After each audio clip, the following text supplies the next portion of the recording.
Ashama harka-fuunee kabajamtootaa fi jaalatamtoota maatii Aman Oolootaa tan hundi keessan baga nagaan dhuftanii baga nagaan nuuf jiraattan jecha har'a immoo sagantaa ajaa'ibaa fi keessummaa ajaa'ibaa qabadhee dhufee jira. Keessummaa keetis eenyu yookiin eenyu jechuun keessan oolu keessummaa seenaadha. Seenaan ammoo waan ajaa'ibaa hojjettee yookiin qabattee na wajjin turtii gooti. Turtiin kenna ammoo hagadhuma akka nu waliin turtan abdii qabna. Akkasuma nu waliin turaa jechuun dhaamsa keenya. Egaa amma kallattimaanii gara seenaatti isin dabarsaa. Seenaan ammoo maal qabattee dhufte isa jedhuuf ammoo deebii isaa isinuma biratti yookiin yoo dhageeffattan hubachuu ni dandeessu jedhee yaada. Kanaafuu kallattimaan amma gara seenaa deemna. Seenaa jabaa jedhi dhageeffattoota gurra buusii jechuun barbaada. Assalamu alaikum warahmatullahi wabarakatuh. Ashama akan jirtan obboleeyyan hordoftoonni Ahmed Oromoo TV nagaa keessanii nageenyi koo kabajaa kan jaalala qilleensa qaxxaamuree tulluu irraan qaari'ee bakka isin jirtanitti isin bira naaf haa ga'u. Warroonni chaanaala kanaaf haaraa taatan subscribe gochuun gara maatii Ahmeditti kan immoo maatii isaa turtan like share comment gochuudhaan cinaa daawwadhaan isin jala obboleeyyan kiyya har'aan kana deebi'ee istiidiyoo Ahmeditti gaafa deebii gooneen gaafiin na gaafateef deebii qabadhee dhiyaadheen jira. Hanga xumura viidiyoo kanaa teknooloojiin turtan kabajaa fi jaalalaan isin gaafadha. Inni jira wanti nan har'a qabadhee dhufe kun barnoota cimaa wantoota hedduu wantoota barachuu dandeettan of keessaa qabadheen abdii guutuu qaba. Koomentii qofa irratti xiyyeeffachuu osoo hin ta'in qaama qalbiin na hordofaa. Gurra naaf kennaa baay'ee sa'aatii irraa fudhadhu hanga xumura viidiyoo kiyyaatti akka wajjin turtan kabajaa fi jaalalaan isin gaafadha. Doon waan hin gaafadha. Gaafii tokkoffaan gadaan Oromoo meeqa eenyu faadha? Gadaan Oromoo 5 eenyu faadha jedha. Birmajii, Dulloo, Michillee, Roobelee fi Meelbaadha. Meelbaa, Michillee, Dulloo, Roobelee fi Meelbaadha. Egaa gaafii lammaffaa dameen Oromoo meeqa jedha. Eenyu faadha isaanii? Dameen Oromoo 5 Maccaa fi Tuulamaa, Ittuu fi Hombannaa, Raayyaa fi Asaboo, Sabboo fi Goonaa, Siikoo fi Mandoo 5 kana jechuudha. Gaafii sadaffaan bakkuun Oromoo meeqaa? Bakkuun Oromoo 5 5 fixee kanaan jenna isumatu 5. Bakkuun Oromoo 5 Bokkuu Kallachaa, Bokkuu Diikaa, Bokkuu Biifaa, Bokkuu Roobaa, Bokkuu Horaa. Gaafii afraffaan odaan Oromoo meeqa? Odaan Oromoo 5 Odaa Bisil godina Shawaa Lixaa, Odaa Nabee godina Shawaa Bahaa, Odaa Bultuum godina Harargee Lixaa, Odaa Bulluq godina Horroo Guduruu, Odaa Roobaa godina Baalee. Gaafii shanaffaa Oromoon haala meeqaan argama? Haala 5 argama. Ilma dhiigaa, ilma guddifachaa, ilma moggaasaa, ilma boojuu fi ilma mixii. Ilma dhiigaa jechuun kan haadha fi abbaan ofumaa argatan. Ilma moggaasaa jechuun kan oromummaa fi kan aadaa fi gosti kennamee fi moggaafamuudha. Ilma boojuu jechuun kan waraana keessatti booji'ame jechuudha.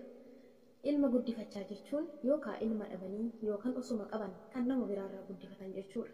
Ilma mixii jechuun kan haadha fi abbaan hin beekamne kan daandii irraa argamee mixii fi biyyee irraa dhadhahanii guddifatan jechuudha. Gamanumaan gara gaafii jahaffaa alaabaan abbaa gadaa halluu meeqa qaba? Halluu 3 qaba. Gurraacha, diimaa fi adii. Gaafii torbaffaan hiikaan halluu alaabaa abbaa gadaa maaliin jedha? Hiikaan alaabaa abbaa gadaa halluu abbaa gadaa gurraachi waaqni gurraacha, qaroon ijaa gurraattidha. Diimaan gahee jira, qophaa'ee jira, guutamee jira jechuudha. Adii jechuun immoo xumuramee dhumatee jira jechuudha. Fakkeenyaaf dhumatee jira inni jiru arrii, daaraa ibiddaa fi hurrii rooba hin qabnedha. Gaafii 8ffaa jechoota goototaa beektaa? Maqaa isaanii wajjin nuuf himedha. Jechoota goototaa ni beeka. Maqaa wajjinis ni hima. Waaqoo guutuu gabrummaa hiddaan buqqinaa dadhamu ilmoo itti guddifna. Waaqoo guutuuti. jeedala ta'ee waggaa 100 jiraachuuf leenca ta'ee aadee guyyaa takka jiraadhee du'unaa wayya kan jedhe Jeneraal Hussein Boneeti. Wanti nu keessaa wanti garaa nu baate garaatti nu deebite kan jedhe Jeneraal Haji Adam Saaddooti. Dhaloonni haa baratu, dhaloonni barate waa gaafata kan jedhe Jeneraal Taaddee Birruuti. Akkanumaan dhamaatan malee rasaasni keessan nan ajjeesu kan jedhe Agarii Tulluuti. Uummanni waan nyaatu yoo dhabe hoogganaa isaa nyaata kan jedhe Profeesar Mararaa Guddinaati. Oromoon dursa kan jedhe Jawaar Muhammed. I am Oromo first. Itti aansuudhaan yoon kenneen gammada. Namni yoo fudhate gammada kan jedhee fi akkasuma Oromoo hidhuu ajjeesuu fi qabeenya isaa saamuu ni danda'u. Garuu kaayyoo Oromoo saamuu hatuu fi hidhuu tasumallee hin danda'amu kan jedhe abbaa qabeenyaa Oromoo Dinquu Dayyaasaati. Akkasuma beekaa irra nufni malee seenaan hiyyeessan qabu kan jedhe artistii kabajaa Dr. Alii Birraati. Eegaan hangana irraa isinii tuqee ammas inni tokko gabrummaarra duuti bilisummaadha kan jedhe Elemoo Qilxuuti. Egaa jechoota goototaa kan hafan yeroo biraa walitti deebina. Kanarra isinitti dheerata. Kan itti aanu gaafii saglaffaan jechoota gantuu maqaa isaanii wajjin nuuf himii jedha. Jechoota gantuu meeshaa keessan zayitii walawwalaa akkasuma qaala'insi jireenya ganaa itti fufaa hirmii baafadhaa kan jedhe Shimallis Abdiisaati.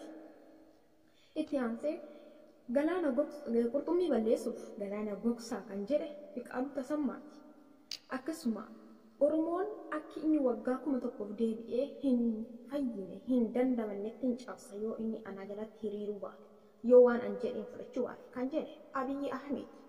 Akkasuma daabboo muuzii nyaadha kan jedhe ammas Abiyyi Ahmed maal jechuudha kan jedhe immoo taa'ee danda'aati. Kanaafiyyuu gaafiin isaa saglaffaan isa kana fakkaata deebiin isaa gaafii kurnaffaa afoola jechuun maal jechuudha? Afoola jechuun gosa baruu ta'ee aadaa, seenaa, duudhaa fi eenyummaa sabaa dhalootarraa dhalootatti himiinsaan kan darbudha. Egaa gaafii narraa qabnee dhufne gaafii 10 gaafatamee gaafii 10niif deebii ajaa'ibaa kenna jedheen ofitti amana. Kanaafuu yoo dogongorri jiraate yooniin dogongorri naaf kolchaa isiniin jedhu obboleeyyan kiyya. Yeroo itti aanu gaafii biraa gaafii ajaa'ibaa qophii kanatti aanee jechuudha. Viidiyoo dheerataa fi adda qaxxaamure. Gaafii itti aanu gaafii nama kolfiisu kan nama bohaarsu kan nama barsiisu hedduutu jira. Kanaafuu viidiyoo kana isa itti aanus abdiidhaan akka eegan abdiin qaba. Rabbiin nama deebi'ee wal arguu haa godhu. Hedduun isin jaalataa, hedduun isin kabajaa lafuma jirtanitti nagaanaaf qabaadhaa khayrii dalaguu hin dagatinaa. Bakka jirtanitti nama gaarii ta'aa argama. Ofii keessaniif gaarii yoo taatan nama gaarii argachuu dandeettan. Gaarummaa namarraa hin eeggatinaa. Rabbirraa eeggadhaa. Waan gaarii gaafa dalaydee galata kee yookaan bu'aa hojii keetii san Rabbi biraa eeggadhu malee ilma namaa irraa hin eeggatin. Kanaafiyyuu dhaamsi kiyya obbolummaa isa kanaadhaa yoon dogongoree na of kolchaa maaliif dhaabattammoo akkanaan hin jedhe. Yeroo baay'ee kaayoo waraabaa har'a immoo dhaabadhu na godhe. Kanaafuu dhaabadhee waraabee wanti irra teessuun jiru akkanaan hin jedhe. Hin jiraatu bira jira garuu taa'uun barbaanne. Isa kanaadha hedduun isin jaaladha Oromootiyya. Jajjabaadha wal jajjabeessaa nagaa hallaa tura hanga yeroo godhatee wal agarruutti. Baay baay. Hayyee turtii gaafiif deebii dheeraa gooneen booda deebinee walitti deebinee jirra. Egaa interview yookiin gaafiif deebii keenya irraa waa hedduu baratan jennee abdii qabna.